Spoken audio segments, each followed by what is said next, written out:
I wanted to start with you first. There's an unpredictability that you can't account for when you're working on a documentary. And the initial concept for my friend Tommy changed during the filming process. When did you start to notice that shift? And how has this narrative evolved over time? Well, I mean, it's evolved many times. As you say, documentaries, there's three movies that you make: the script, the idea, the outline, and then there's the actual shooting, which never goes the way you plan, and then there's the edit, which is a whole other story. So Yeah. this journey has taken us almost around 8 years to create from start to finish. 9. Yeah, almost 9 years. 9. Yeah. So it's been a while and it's shifted many times. But when I started, I met this guy in college in university in Toronto, and I thought he was a TA or a young professor. And he's like, "Oh no, I'm a first year student." So like when we started becoming friends, we connected. I was there to be a screenwriter director. He was there to be a sports reporter, and we connected over basketball since I was a former pro athlete, and that's his favorite sport to report on. Go So go Raptors, yeah. yeah, and Knicks, but Next. yeah. So basically, we connected over basketball, and we became so close that after a while, he's like, "Help me with the ladies, help me with the ladies." And we were young at the time, and I had this boyish idea because I realized he was an adult virgin. He kind of broke the ice. I think the first time I noticed is because we had these computer labs and we would stay up all night doing assignments since we had 24-hour access. He'd always leave 11 p.m. sharp, and everyone would stay till Mm. like 6 a.m., 9 a.m. And I'm like, "What are you doing, man? Hang out." Like, we were just hanging out. Why do you always leave at 11 p.m. sharp? He's like, "Oh, Asian moms." I'm like, I don't know. Like, how old are you, bro? And he's like, 26, 27, Yeah, 26. I lied about my age. Yeah, but we booked him because we noticed he had a sixth grade photo in 1988. So Yeah, everybody knew his age anyway. my classmate snitched me on Facebook. But So we didn't, nobody cared. Like, he was a rock star on campus. Everybody loves this guy because he's so extroverted and friendly. And we became so close because we were such good friends. And he was the most selfless person I've ever met. And I wanted to help him. I realized he was a virgin, and he denied that as well. I think the priority was for you to deny your age. I kept denying my age yeah. But then I was like, I had this boyish idea, as any person in their early 20s, as any guy, I guess, this bro idea of like, let's go to spring break and get it over with and shoot a movie, since you love being on camera and I'm trying to make a movie.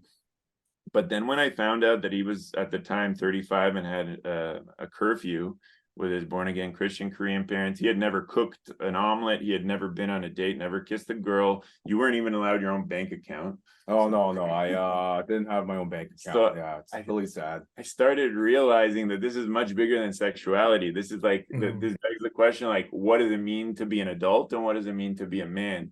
So we measure a lot of that based on virginity, and we went in, obviously, like, the plan is not just to lose his virginity, but like find himself, learn how to cook, learn how to talk to people, go on a date, all those things. And in every city you see in the film, he's challenged to a new adult skill, ranging from that, doing laundry, to going on a date. So in leading up to sexuality. But it shifted during the filming. Our stories, you see different ideologies clash, and we learn about each other. And this is a true friendship film. And in the end, I was very happy, because at the beginning we were supposed to have a much bigger budget and pack it with celebrities and all-star celebrity cameos, and we realized that would have taken away from what we were trying to do in the end. And I'm very happy it ended up the way it did. So it was a positive experience, the ups and downs, a lot of roller coasters, and you see that in the film when you watch it. So, Yeah, great answer. And Tommy, you show so much strength through your vulnerability. How beneficial was it having this prior friendship, knowing that, there was this innate trust between the two of you, and knowing that your story wouldn't be told in an exploitative way? Oh, like Nem's not just a great friend, he's like family, so the trust was there.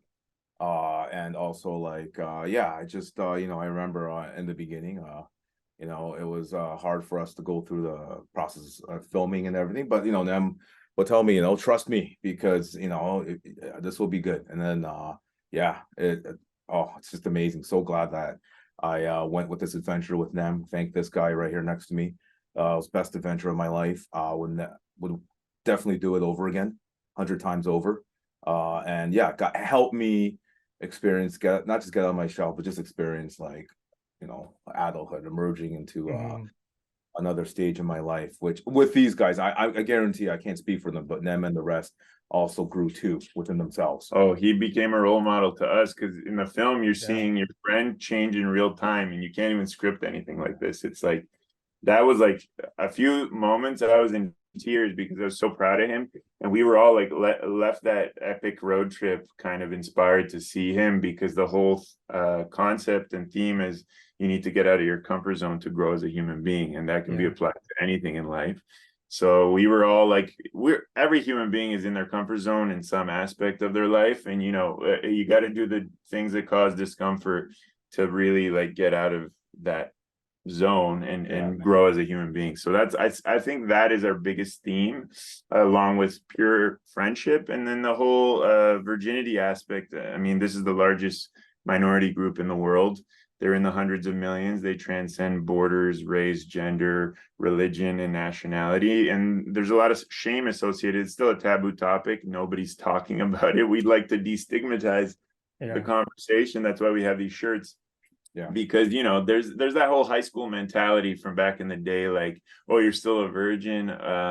Whereas we shouldn't be judging each other based on like our status, whether we're a virgin or not, or our sexual orientation, or our race, our personal beliefs, political beliefs. We should be looking at each other with love, because we're brothers and sisters, and we're, all human beings at the end of the day. And we're trying to destigmatize that, and also talk about masculinity, because there's not many positive role models for men these days. I mean, you see in the film, there's a very Seth Rogen-esque sense of boy humor. I mean, we do have that sense of humor. We are like best friends, but everybody that's in this film, all the guys that are on this road trip, are good-hearted people with, they're spiritual guys. They care about their friends and their family, and we try to show a positive masculinity. I think Jackie Tepper, who's a former executive at New Line Cinema, shout out to Jackie. She's, to quote her, she said this is the most positive masculinity healthiest masculinity she's seen on screen in decades, which is like huge for us, because we've been labeled different things just because the topic of virgin is so like taboo. And you think of Steve Carell and most people laugh right away, but it's so common. It's like around 1 in 20 people in North America, and 1 in 10 in Pacific Asia is an adult virgin. So it's like, we're trying to get this out there, talk about it, normalize it, and give a voice to different groups. And that's it. And I say real quickly, guys, like basically, like Nem said, Kevin, like after watching this movie, all of you will understand the main thing is like Nem said, your kids, your grandkids, I want them walking down the hallway proud, wearing a virgin shirt, not be scared, not be ashamed, because long before we're gone, we'll have our grandkids, our great grandkids walking down hallways in high school, and not wearing these shirts, hopefully, and not if they're still around. They're still around. They will be, but it's that's what that's the main objective of the movie. We have Seth Rogen and fun things in the film, but at the same time, like Nem said, we're trying to bring a projection out that, hey, it's okay to be a virgin, or it's okay whatever you are. Whatever you are. If you have virgin, not virgin, had sex once in your life, doesn't matter. Once, twice, doesn't matter. We shouldn't be judging each other over that, like body counts or anything like that, because we need to also allow people the freedom to say that they're an adult virgin. Most people in their 40s, let's say you're a 48-year-old virgin, you don't go to a bar and be like, Lena. And this, by the way, I'm a 48-year-old virgin. If you even go to bars, it's very uncommon to see something like that happen, but it's very common for it to be in the shadows because there's shame associated to it. Exactly. So that's what we're trying to break. And that I tried to do that, telling his story. This is my best friend. So we gotta tell the story, get it out there for sure. Yeah. You both definitely accomplished that. And in that same vein, I think it was really impactful for the documentary that you shared a bit of your own personal story and your own vulnerabilities. Did you know you wanted to incorporate that when you started this journey? Why was that so important to you as a filmmaker? No, I didn't want to tell any of my private stuff. He signed up for it. I was just going to lead him on his journey. And I never expected for my private, I wouldn't call it dirty laundry, but my very intimate, deepest secrets to show in the film. And I thought it was selfish, even thinking of that, because this is a film called My Friend Tommy. It's about him, but it somehow, to some degree, ended up about both of us. And, I had a lot of hardships in my life, and you see that in the film. And, my life didn't go according to plan. I was supposed to go to the NBA, and different things piled on, and different adversities, and we kind of touch on that. And I didn't expect it. It was my editor who, shout out to Danny Palmer from Vice. Shout out to Danny. Danny is a beast, one of the best editors in Canada. And I worked on this project for a year. He worked on this project for a year full time, 360 hours, cut down to an hour and a half. And he's like, you are telling the story, we need to know who you are. And if you're going to tell his intimate side, you need to be intimate as well. Yeah. And it's like, all right, you're right. I mean, I am narrating it. They need to find out who's talking. So yeah, that's one of those examples where I didn't expect that, and it shifted during the edit. So yeah, it's incredibly impactful. And then Tommy, I also give you so much credit for all the firsts that you tackled throughout this journey in such a short amount of time. And towards the later half, you're very open and candid about the burnout that you felt. Was there ever a point when you weren't sure you wanted to continue? How were you able to push forward? Well, yeah, I don't want to spoil too much, Kevin, but you've seen the movie, so there were times, but overall, friendship, and I consider them family, overcomes everything. So yeah, of course, like we both felt it. There was lots of drama. Lots of drama, as I've seen it. I wish I caught more drama on camera. It would have been even more dramatic. Yeah, there's more footage. I didn't make the final. Well, we're shooting nonstop for a month on a road trip, so it was hard to get everything, but there was definitely many moments where we were butting heads. You see that too. Well, once again, like, that's a very good question, Kev. I don't want to spoil for people who are going to watch it, but there was an important moment where, like, he knows, an important moment where I believe 3 figures came during that time when I was really close to, and then was really close to, like, okay, we're done with this. That 3 figures came out and helped diffuse the situation. So, but yeah, I offer insight to both of us, because you can see in the film, like, where we're coming from. Each of us has a different mentality,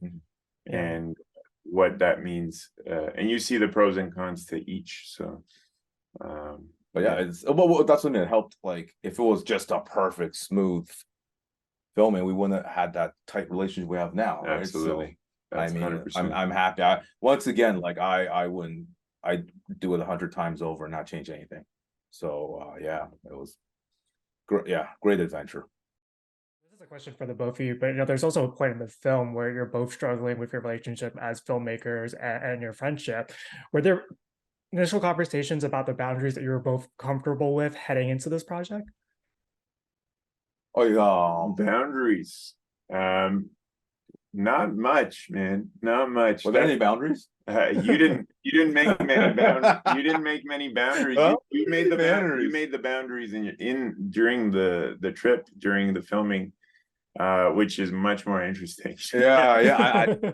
But can I say, Nem, to Kevin and the viewers, like, definitely who helped was of course the Wolf Pack, the guy with us, and of course I give a shout out to Nora and Lo, because they definitely, like, our co-producers, my sister Nora, they came in through, and even the crew were like talking to everybody was involved. The sound guy was giving life advice, and Kenzie and John and Drew, like, I mean, we became a family. So I want to make sure this guy pays for reunion dinner in the future. Well, we should have it. 100%. But yeah, it's just, man, we came together. Like, without these guys, I couldn't have done it. I think you see a lot of drama in the film because there weren't many boundaries drawn before the film, before the trip, because I think he thought the trip was going to be a vacation. He didn't realize it's the purpose of it was supposed to push him out of his shell, because he signed up to grow as a human being, but he was never pushed before. He was living in his comfort zone for so long, and that's where you see the tension, but you also see this man grow before your very eyes in real time. So it's cool to see, and it's inspiring, and it definitely inspired everybody that was on that cast and crew. and we went back from that trip and completely changed our lives in many regards. So I guess we wanted, if I can say, we want like authenticity to it. So like 100%. yeah, the bound so I don't boundaries.